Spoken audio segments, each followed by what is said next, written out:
சிரஞ்சீவி மற்றும் ரவிதேஜாவுடைய வால்டர் விரையா அப்படின்ற ஒரு தெலுங்கு மூவியை டைரக்ட் பண்ண பாபி கொலிசா டைரக்ஷனில் நம்ம பாலையாவோட ஆக்டிங்கில் இப்போ ரீசெண்டாக பொங்கல் ஸ்பெஷலாக தியேட்டருக்குள்ள ரிலீஸ் ஆன ஒரு action packed commercial Telugu drama movie தான் டாக்கு மகாராஜ்.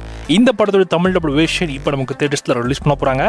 ஸோ இது வந்து ஒரு பயங்கரமான அனௌன்ஸ்மெண்ட் தான். நான் கேள்விப்பட்டேன் இந்த மாதிரி தமிழில் வந்து இந்த படம் வந்து ரிலீஸ் ஆகிற மாதிரி இருக்குது, ஹிந்திலுமே டப் பண்ணிட்டு இருக்காங்க அப்படி மாதிரி நம்ம சொல்லிட்டு இருந்தாங்க. ஸோ ஃபைனலி இப்போது நமக்கு தியேட்டர்லையுமே கொண்டு வராங்க. ஸோ உண்மையிலே வேறு லெவல் தான். ஆனால் பாலையா படத்தை வந்து இதுதான் ஃபஸ்ட்டு ரிலீஸ் நினைக்கிறேன் தமிழில் வந்து இப்போ டேரெக்டாக கொண்டு வராங்க இந்த மாதிரி புது டைமாக ரிலீஸ் பண்ணுறப்ப. ஸோ கண்டிப்பாக இது வந்து எப்படி இருக்க போகுது, ஆடியன்ஸ் இந்த மாதிரி ரியாக்ஷன் கொடுக்க போகிறாங்கன்னு தெரியல. ஏன்னா பாலையா படம்ல என்ன இருக்கணுமோ அதுதான் வந்து இந்த டாக்கு மகாராஜ்லையுமே இருக்குது.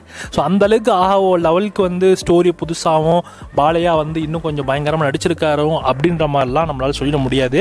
என்னன்னா பழைய பாலையா படங்களில் என்னென்ன இருக்கணுமோ அது எல்லாமே இந்த படத்தில் இருக்குது. எல்லா எலிமெண்ட்ஸுமே பிரித்து வச்சிருக்காங்க. இதுதான் டாக்கு மகாராஜுக்குமே நடந்திருக்கு. ஸோ டாக்கு மகாராஜுமே ஸ்டோரி வந்து அந்தளவுக்கு பெருசாக இருக்காது. ஒரு சில லாஜிக் மிஸ்டேக்ஸு, ஸ்க்ரீன் பிளேல கொஞ்சம் நிறைய லேகு, அந்த ஃப்ளாஷ்பேக் பொசிஷன்லாம் போட்டு இழுக்கிறது, இந்த மாதிரி விஷயங்களில் பாலையா படங்களில் கண்டிப்பாக அது காமனான ஒரு விஷயமா இருக்கும். அதே மாதிரி தான் இந்த படத்துலையுமே வச்சிருக்காங்க. இந்த டாக்கு மகாராஜ் மூவியை தமிழ் டப்பிங்கில் இப்போ ஜனவரி 17 அன்றைக்கி நமக்கு தியேட்டர்ஸில் கிராண்டாக ரிலீஸ் பண்ண போகிறாங்க. அஃபிஷியலாகவே அனௌன்ஸ் பண்ணிட்டாங்க.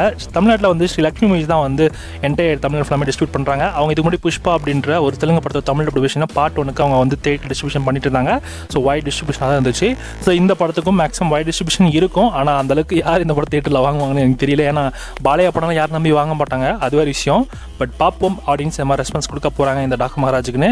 ஸோ நீங்கள் இந்த டாக்கு மகாராஜ் படத்தை தமிழ் டப்பிங்கில் பார்க்க வெயிட் பண்ணிருக்கீங்கன்னா ஜனவரி 17 அன்றைக்கி இந்த படம் உங்களுக்கு தியேட்டர் தமிழ் டப்பிங் கூட இருக்கும். இன்னும் தமிழ் ட்ரெயிலர் அனௌன்ஸ்மெண்ட் வரல. ஸோ இன்னைக்கு இல்லைனா நாளைக்குள்ள உங்களுக்கு அனௌன்ஸ்மெண்ட் வந்துடும். ஸோ வந்துடும், கண்டிப்பாக உங்களுக்கு ஷேர் பண்ணுறேன். ஸோ ஸ்டேடியோ அண்ட் இந்த படத்தை தமிழ் டப்பிங் கூட எடுத்து நெட்ஃப்ளிக்ஸ் தான் வருங்க. நெட்ஃப்ளிக்ஸில் வரப்போ இந்த படம் தமிழ் டப்பிங் கூட தான் வரும். பிப்ரவரி 2 வீக்லேருந்து தான் மேக்ஸிமம் இந்த படத்தை ப்ரீமியர் பிளான் பண்ணுவாங்க.